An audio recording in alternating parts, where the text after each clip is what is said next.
there. Let's take this off. This is Christy Marie, neurocoach, and today is Saturday. We are doing our usual thing. We are going live for a Q&A. There was a video that was released last Thursday, and the topic is generational trauma. What is it? And today is we're going to talk about, or actually we have Q&A. So I have two questions with me. If you're on StreamYard and on Facebook, if you're on Facebook or YouTube, this is, let me backtrack. If you're on YouTube, this is going live in Facebook. And if you're on Facebook and if you have questions for me, go ahead and give StreamYard permission so I can see your questions. Otherwise, we are going to get going. So generational trauma, why is it important to know? It's important to know because it affects our relationships. It affects how we act now, how we move forward in life or not move forward. It affects our self-esteem, our physical health by way of chronic stress, and it affects the next generation. Things that if we don't break the cycle now, it gets passed on to the next generation, and this is why we're cycle breakers. We have to know so we can shield the next generation from it and not allowing it to happen again, because they have to fight for the next generation, and then it just keeps passing on. So why not us? Let's stop it right now. It stops with us. And also, the bad and the wrong behaviors are getting normalized. So if we don't recognize now, but it's clearly affecting us, that's why it's important to know.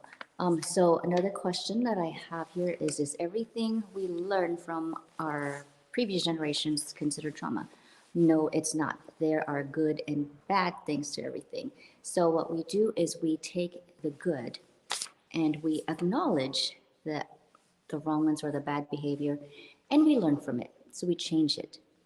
So not everything is bad. So we learn and we decide what we want to keep and pass on to the next generation. So what are the steps into healing generational trauma? So the first step is be open to discerning your patterns.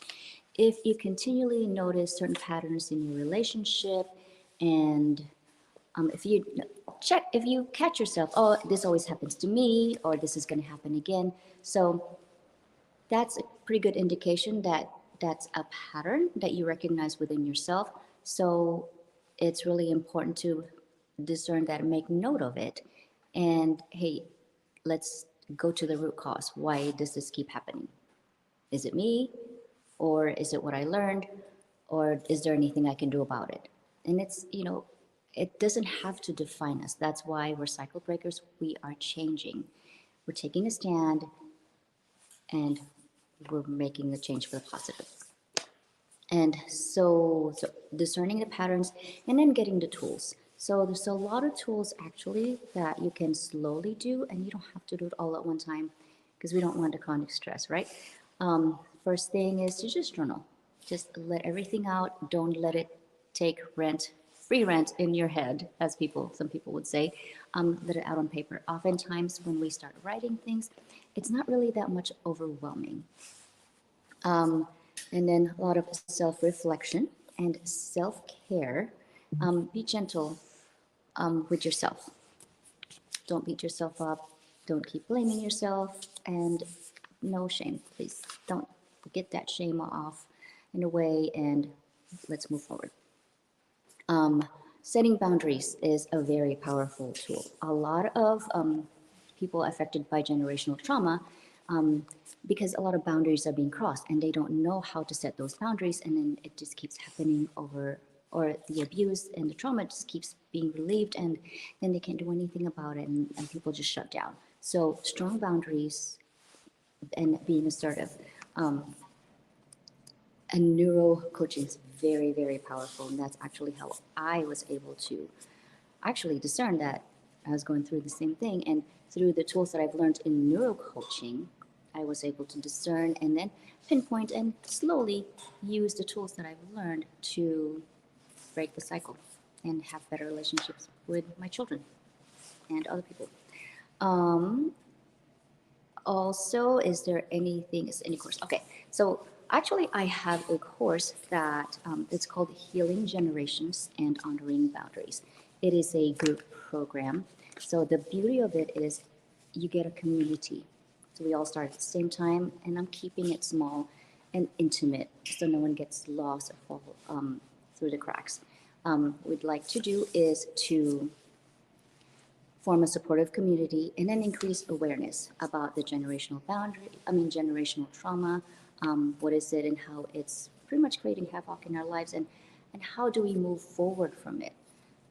So increase awareness and break the cycles and learn some newer coaching tools. So building resiliency is actually important because stress can happen anytime. That's some things are just out of control, but what we can control is ourselves. So if we can control ourselves, we can work on building resiliency. A lot of times when things come up our way, even if it's the same thing, eventually you'll actually start noticing, oh, I don't react the same way anymore. I actually have a few clients that say, if this had happened before the neurocoaching, I would have lost it. But now I feel like I'm better equipped to handle it. I mean, it's still not good, but your perspective changes because you've created new neural pathways, and the previous automated negative thoughts, they're not automated anymore. And then you've created new automations that actually serve you now to break the cycle and then move forward. So if you have any questions or you want to talk about neurocoaching, just go ahead and drop a comment or send me a DM. Um, and then let's chat. Let's see if a group program is good for you, or if you want to have one-on-one neurocoaching. I do have a few slots for the next month. Not much because juggling a lot of things and preaching self-care. So have a good Saturday, and I hope take a stand and break that cycle and be better.